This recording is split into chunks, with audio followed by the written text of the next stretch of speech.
10 on your guitar, where can you go from there? Anytime you have a movie that stands the test of time, that's a great thing.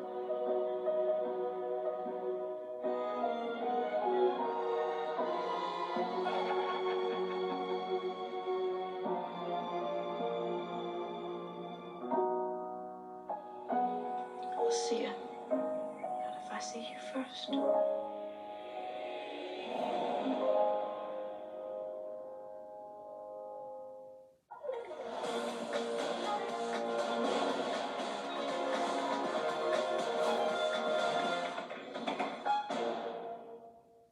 Hi there, I'm Ben Mankiewicz. Welcome to TCM. Tonight, we're paying tribute to an extraordinary filmmaker, a gifted actor, a tireless champion for human rights. He was also widely loved inside the movie business, a man who embodied the word mensch, Rob Reiner. For everyone who knew and admired Rob and his wife Michelle, it is still hard to process the shock and tragedy of their deaths in December.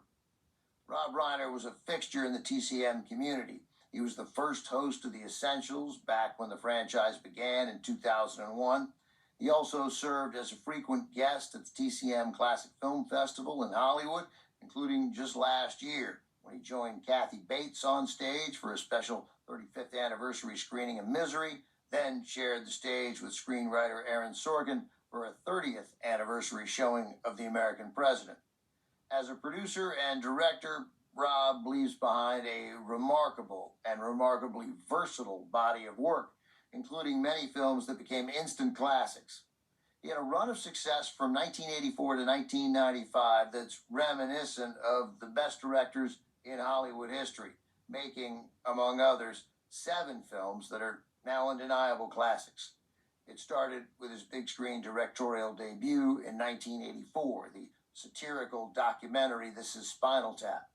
The others include Stand By Me, When Harry Met Sally, Misery, A Few Good Men, and The American President. I left one film out, the third of those 7 classics. It's the movie we have next. It's also a film we have never shown before on TCM. From 1987, The Princess Bride. By Rob Reiner's own admission, this is a movie that defies easy explanation. It has a little bit of everything. Action, comedy, adventure, romance, certainly, a little bit of farce, and some fantasy. It is loaded with memorable heroes, 2 great sidekicks, some equally dynamic villains, a bit of magic, a love affair between 2 beautiful people, and a touching relationship, serving as a framing device for the film between a grandfather and his grandson. Who's bringing these characters to life? Cary Elwes, Robin Wright, Mandy Patinkin, Andre the Giant, Christopher Guest, Billy Crystal, Carol Kane, Peter Falk, Fred Savage, and I think you'll find this inconceivable, but Wallace Shawn is in the cast. In 2017, I had the privilege of introducing The Princess Bride with Rob as part of TCM's Big Screen Classics series through Fathom Events for the film's 30th anniversary screening in theaters. We have that introduction for you now, which will be followed by the TCM premiere of Rob Reiner's The Princess Bride. Rob Reiner, welcome. Hey, thanks for having me. Thanks for doing this. This is exciting for me. My pleasure. So how did you get involved with The Princess Bride? Because you do a little research on this and you realize that Robert Redford had thought of directing it. John Boorman, Francois Truffaut was going to direct this. Yes, I was a huge William Goldman fan. I had read everything that he had written from his, Temple of Gold, My Turn to Curtsy, Your Turn to Bow, Boys and Girls Together. And my father had done a Broadway show, and Bill Goldman, who wrote this great book, Adventures in the Screen Trade, who also wrote a book about a season on Broadway called The Season. And one of the chapters was devoted to this play that my dad had done. And he had just finished writing The Princess Bride. He gave it to my dad and said, what do you think about this? Maybe you could make a movie out of this. My dad, knowing that I was a fan, he was doing something else at the time. He said, you're a fan of Bill Goldman. Why don't you read this book? I read this. I was a young guy. I read the book and I was like blown away. I mean, it was like You know, when you read something and you feel like somebody's in your head and if you could write, this is what you would write. I felt that way when I read it. Years go by, I've done All in the Family, I've done other things, and now I'm making movies, and I've made a couple of movies by then, and I'm thinking, they make movies out of books, don't they? What was and I said, my favorite book of all time, Princess Bride. So I then do what you did. I found out Francois Truffaut, Redford, Norman Jewison, too. Norman Jewison, all these people had tried to make it, and I said, there's no chance I'm going to be able to get this. And I basically, called up, I had, somebody contact William Goldman. He looked at Spinal Tap, which, was my first movie. I was cutting the second movie I was making, which was The Sure Thing. I sent him a rough cut, and he agreed to meet with me based on that. So I went and met with him. And it was one of the most nerve-wracking meetings. So I'm meeting my idol. Your hero. My hero. I'm sitting in his apartment with my partner, Andy Scheinman, and we're sitting there and we're talking to him, and I'm telling him what I think should be done with this after all these other people had tried, and what are you trying? So you're trying to get him to agree to sell you the rights to let you make the movie. I'm trying to get him to agree to let me make the movie. When he opens the door to his apartment, the first thing out of his mouth is he says, "The Princess Bride is my favorite thing I've ever written. I want it on my tombstone." This is a guy who wrote Butch Cassidy and Sundance Kid and Marathon Man, All the Presidents, all these things. And I'm thinking, and he basically looked at me like, what are you going to do with it? Did you have a particular pitch to him? What did you... Yes, my main pitch was I wanted to adhere more closely to the book. I mean, a lot of people have taken it a lot of different directions, but I thought what was great about it was what was in that book. That's the thing that got me so excited. This is an ensemble cast. Any challenges putting the cast together? Yes, there were tremendous challenges because I'm not exaggerating about this. There were literally only 3 people, one person for each of these 3 parts. For Buttercup, Robin Wright; for Wesley, Carrie Elwes; and for Fezzik, Andre the Giant. There was no second choice for any of these people.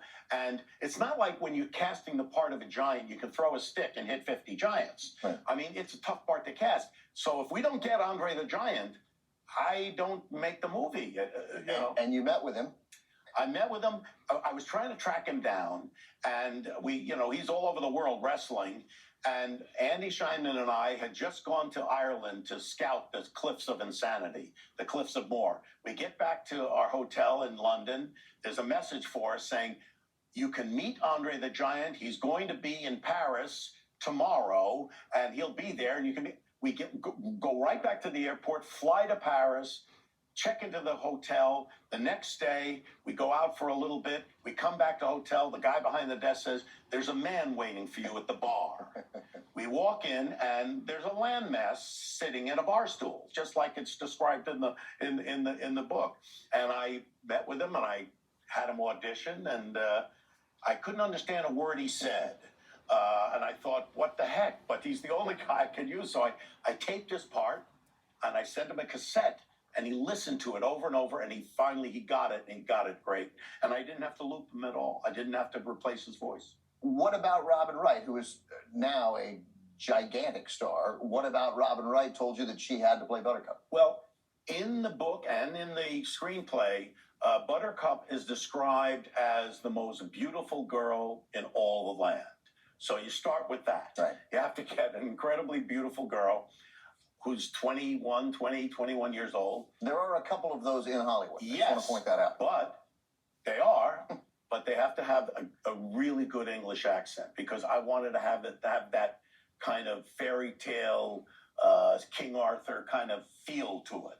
And so you have to get a stunningly beautiful girl at age 20 who had this flawless English accent. And I couldn't find, I went to England, and I found some, really good actresses, but they didn't have that quality. So you only arrived at Robin Wright after a search? Yes, we searched like crazy, and we were ready to go to shoot. We were like, a few weeks from shooting, and she came in, and I went, oh my God, that's it. That was it. I'm sure you've heard this. Wallace Shawn, who has a very memorable role in the movie, says now that he was terrified every day, thinking that you were going to fire him because he had heard that you wanted Danny DeVito for that part. And DeVito was, of course, and is a Predators. Yeah, well, I mean, DeVito turned it down, or he wasn't available. I don't remember. And Wally was great. I mean, but the first day, Wally was so nervous that he blew a couple of lines here and there, and that's when I think he thought I was thinking, but I never for a second thought about firing him. At one point, he comes up to me, he says, I'm not Sicilian. I'm not really Sicilian. And I said, you know what, Wally? Vicini talks exactly like you. The way you talk, that's the way Vicini talks. And then he felt comfortable and he was able to do it. And to this day, I don't think a day goes by where people don't yell at him, say inconceivable. They yell out at him. The other lead in the movie, Mandy Patinkin, as Nico Montoya. Right. Well, Mandy is one of the great actors, of our time. I mean, you look at him, and I mean, I'd seen him on stage in Evita and Sunday in the Park with George. When you see him in Homeland, I mean, he's a brilliant actor, and he can do anything. And I had to find somebody who could do the Spanish accent, who could have that intensity, and also learn how to fence. He had not learned. I mean, he had to take fencing lessons, and he's so dedicated. He spent 8 months learning how to fence left-handed and right-handed, along with Carrie. Carrie learned as well, left-handed and right-handed. Rob, thanks very much. Hey, my pleasure. I had a great time talking with you. And we'll come back. We'll talk a little more after the movie. Okay, let's do it. Here's the film, released by 20th Century Fox in 1987, directed and produced by Rob Reiner, Carrie Elwes, Robin Wright, Carol Kane, Mandy Patinkin, Andre the Giant, and Billy Crystal in The Princess Bride.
In his 2014 book, As You Wish, Inconceivable Tales from the Making of the Princess Bride, Carrie Elwes, a.k.a. Farm Boy Wesley, and the Dread Pirate Roberts, stayed true to the title and shared loads of anecdotes from the set.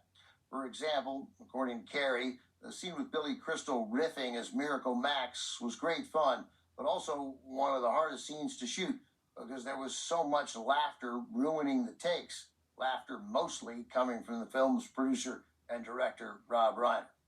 I was anxious to ask Rob about that when he and I discussed the film back in 2017 for the TCM Big Screen Classics series. Here is that conversation. Welcome back, everybody. Joined once again by the producer and director of The Princess Bride, Rob Reiner. Thanks for joining us, Rob. Pleasure. Movie still works. Well, thank you. So let's start with this story, because I love it. The legend has it that during Billy Crystal's scene Yes. With Carol Kane, that you kept busting takes because you were laughing. Yeah, we didn't get through too many because see, Billy would ad lib, you know, that whole thing about the MLT, the mutton, lettuce, and tomato sandwich. That was all something that's not in the script. Not in the script, no. And so he starts on, you know, when the mutton is nice and lean and the perky. I'm gone. I'm Right. gone. So yeah, no, I had to. The word is you had to leave. I had to leave. Yeah, I had to leave the set. Any obstacles during production that slowed things down? Any changes you had to make? Smooth as silk. No, Is it ever smooth as silk? No. Listen, we had, you know, the first day of shooting when we're on the stage, we're in the fire swamp. And the first thing we're doing is we're lighting Robin Wright on fire. You know, and so that was hard to get all that. The shrieking eel was hard to figure out how to do that. With the rodent of unusual size, this was my favorite thing. We had two rats. We had two guys in rat suits. There was one guy who did a kind of a sneaking kind of thing, and there was one guy who scurried real fast. And so we had this moment where I wanted the guy to go like this, and there's a guy, Anthony, who would be that guy. And I said, let's get Anthony. And I said, where's Anthony? He says, we'll do it with the other guy. I said, what? But Anthony's the scurrier. He's the guy who goes fast. And we'll do it together. I said, where's Anthony? He says, well, he's in jail. We're trying to bail him out. He got arrested.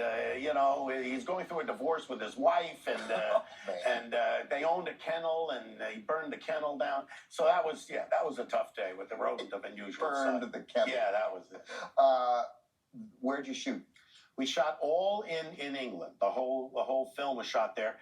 We shot at Shepperton Studios. We shot up north. We shot at Haddon Hall in Derbyshire, in all around the countryside.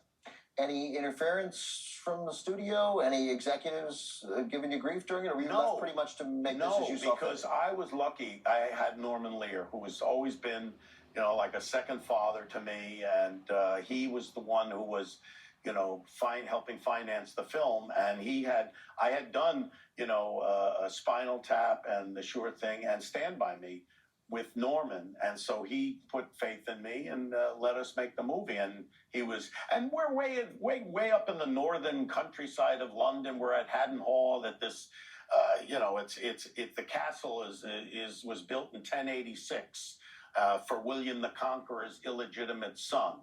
And we're sitting there.